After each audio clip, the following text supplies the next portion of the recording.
Aujourd'hui est le premier jour de mon nouveau poste d'enseignante au lycée où j'ai été diplômée. Mis à part le fait que j'ai dû me lever très tôt, j'étais 100% extatique et ambitieuse quant à ce qui pourrait arriver le premier jour de mon retour là-bas. 5h30 est venu trop vite. J'étais dans et hors de la douche, habillée et prête. Café à la main, à 5h55. Je fermais mon appartement à la hâte et me dirigeais vers ma voiture. J'ai tâtonné un peu dans l'obscurité en essayant de monter dans ma voiture, mais j'ai finalement réussi. J'ai commencé à rouler dans ma rue. J'ai dû ralentir à cause de la glace, beaucoup de glace. Une silhouette noire a commencé à apparaître dans mon champ de vision. C'était la forme d'un homme, tout de noir vêtu, marchant lentement dans la rue. Cela m'a semblé étrange. 6h du matin et quelqu'un marche par ce temps ? Il devait faire moins 2 degrés dehors. Et ce gars marche. Tout se déplaçait au ralenti, alors que je pensais à ce qu'il pourrait faire ici. Pourquoi marchait-il ? Vers où marchait-il ? Puis mon esprit a commencé à être enveloppé par mes sens de la peur. Et j'ai commencé à penser à des choses qui étaient complètement irrationnelles. C'est peut-être une sorte de tueur en série, ai-je pensé. Peut-être qu'il pourrait sortir un 45 et me faire sauter la tête pendant que je passe devant lui.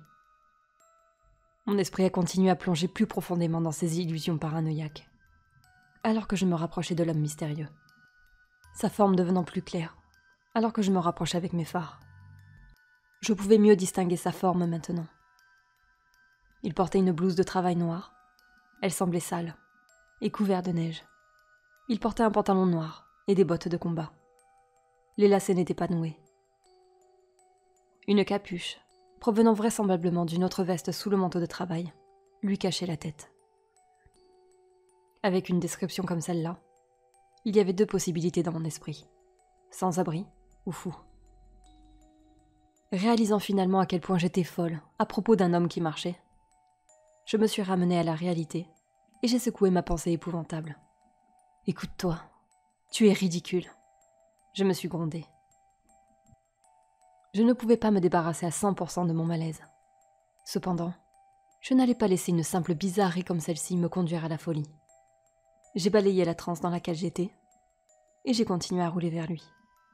Mais alors, cependant, il s'est passé quelque chose que je n'ai pas vu venir. L'homme s'est arrêté de marcher. Il s'est tenu là dans mes phares. Et dès que j'ai remarqué qu'il s'était arrêté, j'ai freiné et je me suis arrêtée également. Mon cœur s'est mis à battre la chamade, et mon estomac a fait des boucles pour des raisons que je ne comprenais pas. Il a commencé à se tourner vers moi. Il allait me regarder. Alors qu'il se tournait lentement, mon cœur s'accéléra.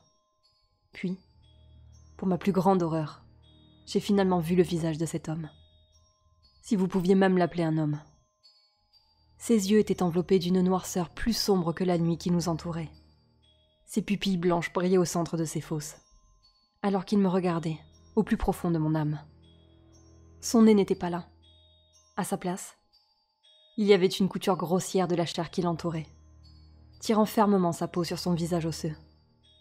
Ses lèvres étaient inexistantes, révélant chacune de ses dents déchiquetées, ébréchées et en décomposition. Ses gencives étaient pourries et gelées, et il était aussi pâle que la neige qui l'entourait. Nous avons établi un contact visuel. Et comme nous l'avons fait, mon cœur a accéléré à un rythme que je ne pensais pas possible. J'étais certaine que j'allais mourir ici. Mais l'instinct de survie s'est manifesté, et j'ai mis le pied au plancher. J'ai roulé droit sur la chose. Mais quand je suis arrivée à quelques mètres de lui, il a complètement disparu, m'envoyant en collision frontale avec un poteau téléphonique.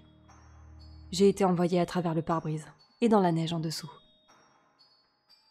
Dès que j'ai touché le sol, mon corps a commencé à s'engourdir. En plus d'une douleur dans ma poitrine et d'une douleur lancinante dans mon bras gauche. J'allais mourir là. Ensuite, tout est devenu noir. Je me suis réveillée dans un lit d'hôpital le lendemain matin. Apparemment, les voisins ont été réveillés par l'accident et m'ont trouvé juste à temps. Lorsque la police m'a demandé ce qui s'était passé, je leur ai donné une description de l'homme. Bien sûr, ils pensaient que c'était une sorte d'hallucination. Alors me voilà, assise dans cette pièce. Je serai ici pour une autre semaine ou 2. Je tape ceci sur un ordinateur portable, que l'hôpital a eu la gentillesse de me permettre d'utiliser pendant que je suis ici. Mais je ne serai pas là très longtemps.